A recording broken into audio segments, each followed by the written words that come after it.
À quel point ça vous manque de pouvoir vous rassembler? Malheureusement, on ne peut plus le faire de nos jours. Mais je connais des lieux où des rassemblements se produisent toujours. Ce sont des lieux sauvages, uniques. Je vous parle des nuages volcaniques.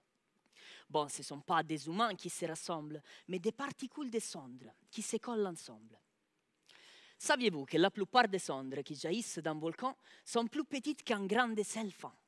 Pour cette raison, ils voyagent très loin, surtout s'il y a du vent. C'est ce qu'il s'est passé en avril 2010, quand un volcan islandais est entré en éruption. Son nom était Eyjafjallajökull. Et pendant une semaine, il a dit stop à tous les avions qui survolaient l'Europe. Et nous, que peut-on faire quand un volcan libère des cendres dans l'atmosphère? On peut estimer quelle quantité reste de l'air. Mais ce n'est pas évident, car souvent les particules de cendres se rencontrent et des fois elles se collent. Quand elles le font, elles forment des petites boules qui généralement tombent plus vite au sol. Ces boules-là, on les appelle des agrégats.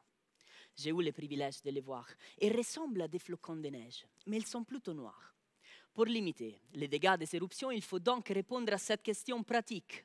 Comment se forment les agrégats volcaniques? C'est à cette question que j'ai consacré ce qui restait de ma jeunesse. Si ça vous intéresse, venez, on fait un voyage dans ma thèse en 3 images.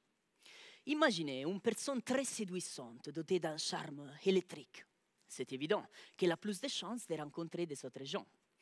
De même, dans mon modèle théorique, j'ai pu constater à quel point un grain de cendre doté d'une forte charge électrique a plus de probabilités de rencontrer des autres grains.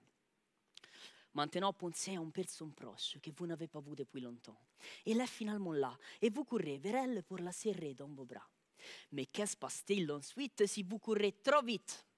Il n'y aura pas moyen que vous arriviez à vous faire un câlin. C'est ce que j'ai vu dans le laboratoire. Si 2 particules aussi épaisses qu'un cheveu veulent se coller entre eux, il faut que la vitesse de collision soit plus basse que celle d'un escargot. Maintenant, je vous invite à regarder la silhouette à votre droite. Vous y voyez quoi? On pourrait jurer que c'est un couple qui s'embrasse, mais ça pourrait aussi bien être un monstre qui se déplace. Comment être sûr? Techniquement, on pourrait les découvrir en les séparant. Bon, heureusement, en réalité, on a besoin de séparer des particules, pas des gens. C'est justement ce que l'on a fait au Japon pendant une éruption. On était sous une pluie d'agrégats et pendant qu'ils tombaient, on les a séparés avec de l'électricité. Voilà donc, la prochaine fois que vous êtes attiré par une personne charismatique, que vous donnez un câlin ou un bisou romantique, souvenez-vous des cendres volcaniques et retenez qu'elles nous ressemblent, car si elles peuvent se rassembler, elles se rassemblent.